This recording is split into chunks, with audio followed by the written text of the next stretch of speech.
Hello বন্ধুরা, কেমন আছো তোমরা সবাই? আশা করি ভালো আছো। তো শুভ সকাল সবাইকে। সবার আজকের দিনটা যেন ভালো যায় এটাই কামনা রইল।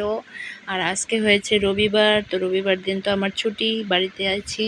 তো সকাল সকাল আমার হাজবেন্ডকে একটু তাড়াতাড়ি উঠিয়ে ওকে বললাম তাড়াতাড়ি ব্রাশ করে আসো, চা করে ফেলেছি, তাড়াতাড়ি আসো। তো ও আমার সাথে একটু দুষ্টামি করছিল। তো এখানে তো দেখতেই পাচ্ছ যে আমি চাটা খেয়ে তারপর এখানে এসে পড়েছি কাটাকাটি করতে। আলু কাটছি, টমেটো কাটছি। আর আগে তো মসুর ডাল ধুয়ে জল দিয়ে ভিজিয়ে রেখেছিলাম, আর কালকে রাত্রে সাজনার ডুগা কেটে রেখেছিলাম। তো আজকে বুঝতেই পারছো সাজনার তরকারি হবে, আর মসুর ডাল দিয়ে কি হবে, বড়া, মসুর ডালের বড়া। আর এখানে দেখতে পাচ্ছ আবার মিষ্টি আলুও কেটে ফেলছি। তো টমেটো দিয়ে মিষ্টি আলু দিয়ে কি হবে বন্ধুরা, টক। মিষ্টি আলু দিয়ে টক তো এই বছর প্রথম খাচ্ছি, আর খাওয়া হয়নি।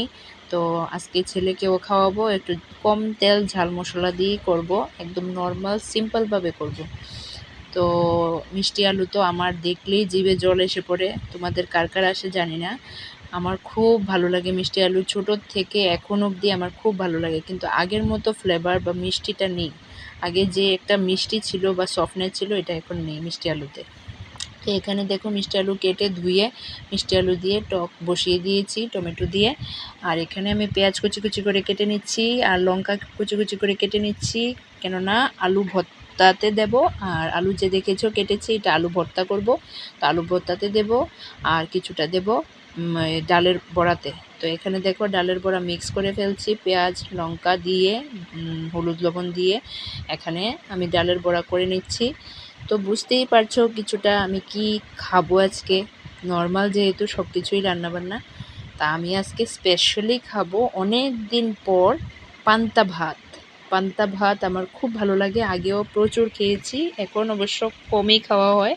তো আজকে খাবো, অনেক দিন পরে প্ল্যান করলাম। কালকে রাত্রে ভাত ছিল, ভাতের মধ্যে জল দিয়ে ফ্রিজে রেখে দিয়েছি, তো ভাতটা ঠান্ডা হয়ে আছে। আর পান্তা ভাত খেলে তো পেটও ঠান্ডা থাকে, শরীরের জন্য ভালো। তো এখানে দেখো প্রিপারেশন রেডি, আমি খাচ্ছি। তো ভালো লাগলে লাইক